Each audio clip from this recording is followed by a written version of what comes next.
Lamar Jackson and the Ravens survived an overtime thriller last night as they beat the Colts 31-25. Baltimore trailed by 19 points early on before rallying in the fourth quarter to force overtime, where Lamar threw the game-winning touchdown to this guy, Hollywood Brown. The former MVP finished with 4 passing touchdowns and a career-high 442 yards. So, Shannon, the Colts, they did have a chance to win it in regulation. They missed a field goal. Ooh, tough one over the weekend for so many of those kickers. So did Baltimore win this, or did any lose it? Baltimore won it. Skipping for the last 2 weeks, what we've seen is teams try to neutralize Lamar Jackson's legs. They say, you know what, Lamar, we're not going to let you and this Ravens offense run wild. If you can throw them to a victory, walk to the middle of the field, say, great job, young man. Hey, hopefully we'll see you down the road. But that was a heck of a performance. He did that in Denver, Skip. Remember, it took the last play to get 8 yards in order for them to go over 100. But he threw for 316. So that was a game that they didn't win it with his legs. They won it with his arms. Clearly, the Colts came in last night and said, we believe last week was an aberration. We don't believe you could do it again. We're going to shut down the run. Lamar says, okay, you don't believe I can throw my team to a victory? Have it this. Skip, the first quarterback to complete 85% of his passes in a 400-yard game. The first quarterback with 400 yards passing, 50 yards rushing, no INTs, and 4 TDs. The highest completion percentage in a 40-pass game. Lamar Jackson did that. Now, I just knew Drew Brees was going to have this record, Skip, because we know Drew Brees has the highest completion percentage. And so I was just thinking, ain't no way somebody got a higher completion percentage in a 400-yard game than Drew Brees. And lo and behold, the guy that many wanted to switch positions, play running back, play wide receiver, did that. Also, I'm glad that Greg Roman gets to keep his job, because it seems when Lamar struggles, everybody wants to get rid of Greg Roman. But I said this before, Skip, if he can just get incrementally better, Skip, he does not need to be Tom Brady, because he possessed something that Tom doesn't have, which is legs. But if he can just get incrementally better, what we saw last night, Skip, he only had one bad throw. That was the touchdown that he missed to Hollywood Brown in the end zone early in the ball game. Other than that, I'm going to get to that one in a second. Skip, but other than that, everything was spot on. He was hitting guys between the letters. Guys stick their hands out. He was handing it to them. It's hard for me to say. I watched him in college. It's hard for me to say he had a better game in which he played than what he played last night, Skip. 442 yards. Guess who had the most passing yards in the season, Skip? It's not your guy. Who? It's that guy in the purple and black. L. Jack. Who is my guy? You know who your guy is. I don't know. The guy he got the 2 most passing yard game this season. Oh, I thought you meant Dak Prescott. No. Oh, no, you got 2 guys. You got a bunch of guys. I got the right guys. but L. Jack went for 442, Skip. And by the way, just point of order, you have been somewhat critical of him. He has to be more consistent throwing the football. Okay. Was that not consistent? I don't know how you can get much more consistent. You can't get any better than that. Skip, they won this because Carson Wentz played as well as he's played at any point in time in his career. And he had his moments. And you're going to say, well, it helps when you throw an early swing pass that Jonathan Taylor just takes 76 yards. Yes. And Skip, the field goal.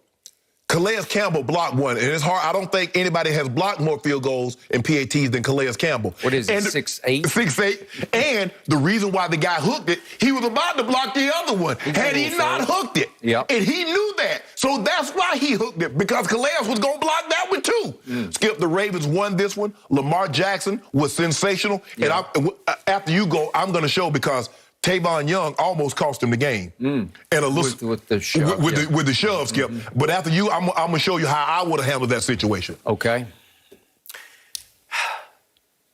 I can't tell you how impressed I was with Lamar Jackson. He was sensational, Skip. Because he got off to a rocky start, as did his team. His team was not ready to play that game because they thought they had it. I thought they were ready too. Home, we are going to roll. And all of a sudden, when you least expected it, Carson, your former guy, Carson. Oh, walking to him. He was walking it to him last night. He flipped it to him.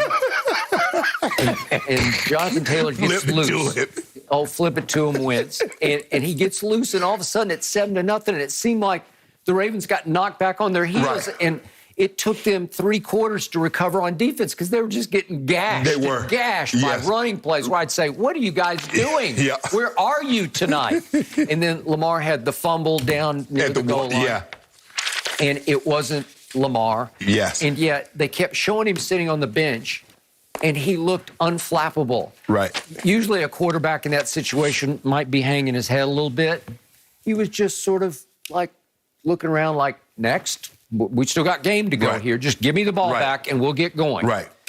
So back to Jenny's question, well, obviously the Colts had to lose it before Lamar had the opportunity to win it. And the way they lost it was they said Blankenship, the kicker from Georgia, they said he hurt his hip in the pregame. I don't know what was going on. It got so bad they had to send in the punter to try a field goal, and he gagged it.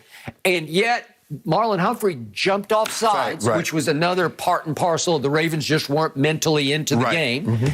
And they get another opportunity from 5 yards closer, and then it's 37. And weirdly, they sent Blankenship into the game. And he made it. Okay, but these games, all these close games come down to place kicking. I hate place kicking. Especially this weekend, Skip. I hate it. I don't like anything about it. It's so gimmicky. And little guys who kick soccer style are sent onto the field to decide a battle between great football players when that little guy doesn't even belong on the field.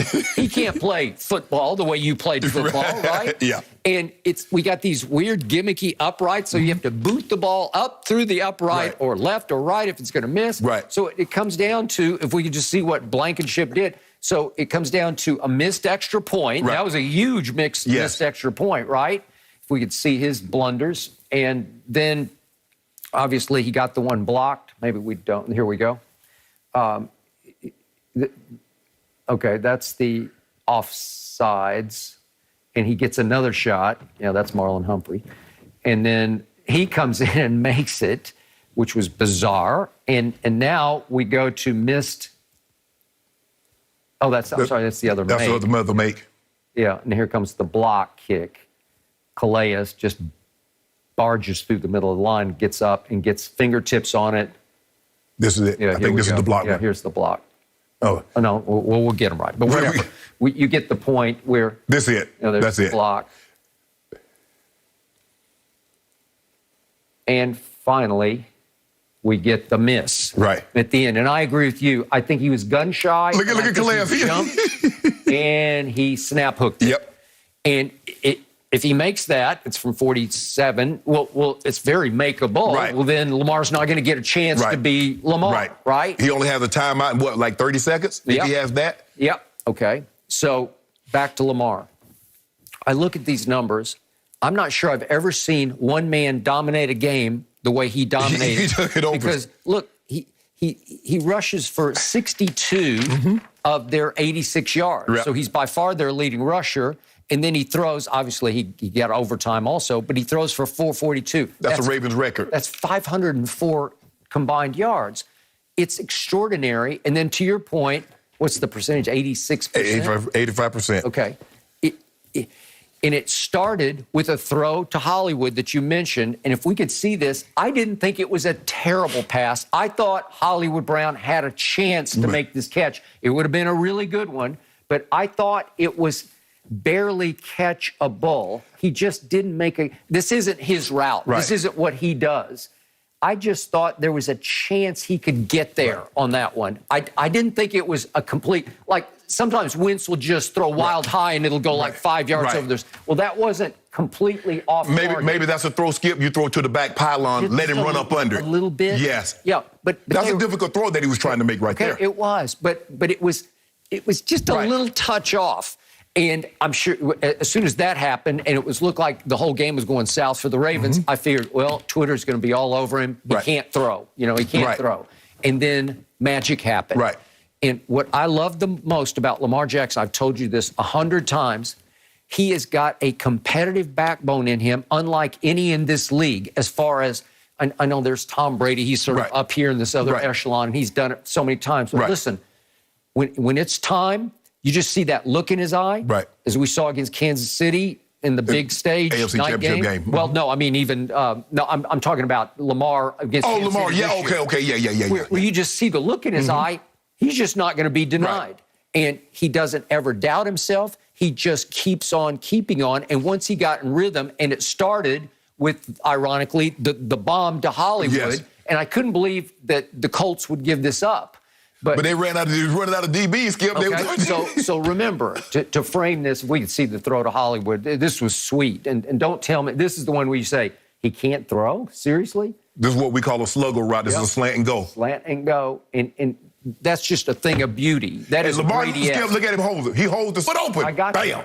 I got you. And he hit him right on the button. Money. It was money. And from there on, he isn't a dart thrower. He's a dart flicker. He just flicks it. Yes. It's effortless. Yeah, it is. Like I say, he makes it look so easy.